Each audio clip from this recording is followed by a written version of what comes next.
A'udzubillahi minasyaitonirrajim. Bismillahirrahmanirrahim. Robbi a'udzubika min hamazati sayatin wa a'udzubika robbi ayahdurun. Robbi shrahli sodri wa yassirli amri wahlul 'uqdatam min lisani yafqahu qauli.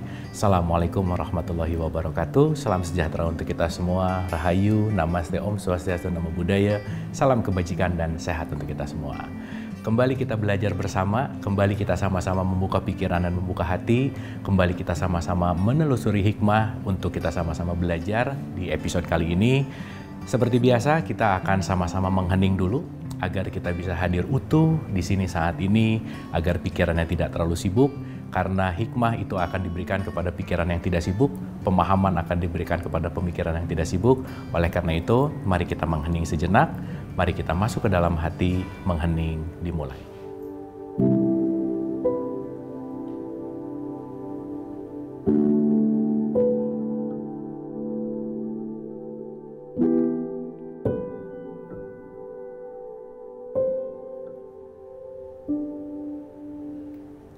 Selesai, terima kasih. Mudah-mudahan sudah hadir utuh di sini dan siap untuk belajar. Hari ini kita akan berbicara man arafah nafsah faqad arafah robbah. Siapa yang mengenal dirinya, dia akan mengenal Robnya, Tuhannya atau Allah. Maka kalau orang tidak mengenal diri, dia akan sulit mengenal siapa penciptanya.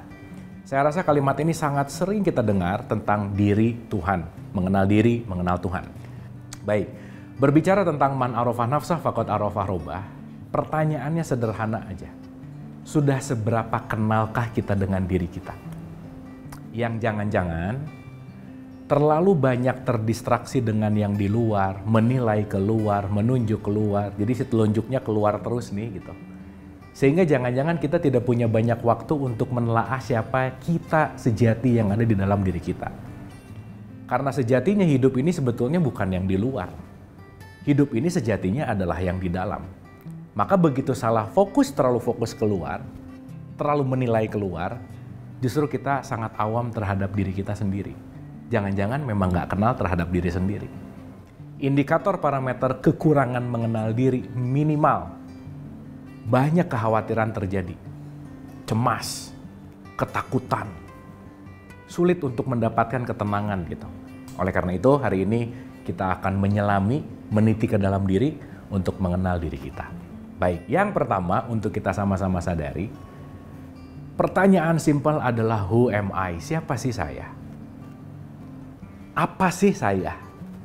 Bagaimana sih terjadinya saya? Itu adalah rangkaian yang sangat kompleks dan panjang. Tapi di episode kali ini kita akan mulai dari kemasan yang paling luar untuk mengenal versi sederhananya, dan nanti kita akan lanjut lebih dalam untuk meniti ke dalam diri. Seperti biasa, kita pakai coret-coret supaya lebih mudah untuk menjelaskan. Baik. Berbicara tentang diri, tadi sudah diulang-ulang dikatakan di awal, man arafah nafsah faqad arafah robbah. Siapa mengenal dirinya, pasti akan mengenal Tuhannya.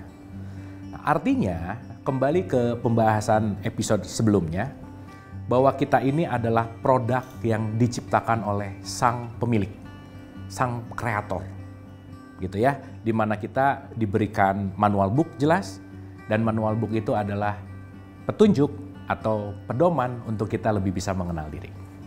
Baik, nah dalam konteks ini kalau kita berbicara manusia adalah produk terbaik yang diciptakan oleh Tuhan, oleh Allah. Maka disebut manusia ini adalah sempurna dan mulia. Nah yang penting untuk kita sama-sama sadari, kesempurnaannya di mana sih? Kemuliaannya di mana sih? Sehingga kalau kita tahu bahwa kita ini adalah produk yang paling sempurna dan mulia, yang jangan-jangan kita nggak tahu letak sempurna dan mulianya ada di mana. Saya kasih contoh sederhana aja. Pemirsa di rumah mungkin belum pernah dengar ada kabar atau berita bahwa matahari satu hari nggak muncul karena malas misalnya. Di mana matahari itu nggak pernah menolak apa yang menjadi keinginan Tuhan atau Allah gitu kira-kira. Di mana kalau misal gitu ya, ini hanya menganalogikan, disuruh keluar jam 5:30, disuruh tenggelam 5:30, pasti akan taat total. Gak ada, ya Allah saya lagi malas nih hari ini keluarnya jam 6:30 deh gitu. Gak mungkin. Semua tata surya, semesta dan seterusnya itu pasti sesuai dengan aturan gitulah kira-kira. Nah sekarang yang harus direnungkan manusia nih. yang disebut sebagai makhluk yang paling mulia dan sempurna? Ada nggak manusia yang disuruh ngerjain sama Allah A, ngerjainnya B? Disuruh ngerjain disegerakan, dinanti-nanti. Justru yang harus kita renungkan, jangan-jangan ketika mulia dan sempurna ini kalau kita bandingkan dalam konteks yang namanya pengabdian atau ibadah, matahari jauh lebih nurut lah gitu bahasanya kalau kita pakai bahasa gampang gitu. Dan justru yang bandel tuh adalah manusia gitu. Nah tapi disitulah tantangannya. Kenapa kita disebut makhluk yang paling mulia dan sempurna? Justru karena kita punya yang namanya pilihan. Matahari nggak punya pilihan. Maka matahari tidak punya memilih untuk membangkang kepada aturan-aturan Tuhan. Tapi kita sebagai manusia punya pilihan untuk tidak mengikuti. Dan disitulah letak kemuliaan ketika kita bebas memilih, tapi tetap memilih jalurnya Tuhan, jalurnya Allah. Disitulah kita disebut sebagai makhluk yang paling mulia dan sempurna. Oleh karena itu, yuk kita mulai pelan-pelan mengenal siapa diri kita, menelaah ke dalam, supaya kita benar-benar mengenal diri kita yang sejati. Oke, yang pertama untuk kita renungkan adalah di surat 16 ayat 78 itu dikatakan begini. Kamu aku keluarkan, kata Tuhan. Konteksnya adalah kita keluar dari perut ibu kita tuh nggak tahu apa-apa. Knowing nothing, nggak tahu apa-apa. Tapi kan datang ke sini untuk melakukan satu peran. Berarti untuk menjadi tahu apa-apa. Maka kenapa sih Nabi Muhammad selalu mengatakan belajarlah sampai liang lahat gitu. Dari buayan sampai liang lahat. Karena kenapa? Hidup ini adalah proses pembelajaran. Dari tidak tahu apa-apa menjadi jadi tahu apa-apa. Maka penting banget untuk selalu mengosongkan gelas. Karena ilmu akan berhenti datang ketika kita sudah mulai bicara bahwa saya tahu. Tetapi ilmu akan terus mengalir ketika kita tetap menyadari bahwa kita tuh nggak tahu apa-apa sebetulnya. Maka sebaiknya jadilah pembelajar yang selalu ingin mengetahui dibandingkan yang menjadi sok tahu gitulah dalam tanda petik. Maka kita sama-sama mengosongkan gelas untuk selalu mau belajar. Nah, yang menarik di ayat tadi, bahwa kita ini dilengkapi dong untuk memerankan peran, untuk belajar, itu kita pasti dikasih peralatannya. Contoh aja, kalau ada orang mau bersih-bersih rumah, itu pasti ada alatnya, entah itu sapu, entah itu pel, itu kan bawa peralatan untuk membersihkan. Nah kita untuk menunaikan tugas sebagai manusia, pasti dikasih peralatan. Kita udah bahas juga ya bahwa ini adalah teknologi yang paling canggih, ini tubuh kita tuh wah canggih banget. Dan ini adalah tool sebetulnya, ini adalah alat.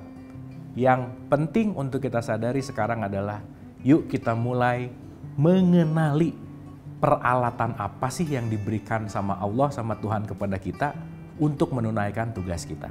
Oke, saya lanjut dulu ayatnya, dikatakan begini. Kamu keluar dari perut ibumu, kamu nggak tahu apa-apa.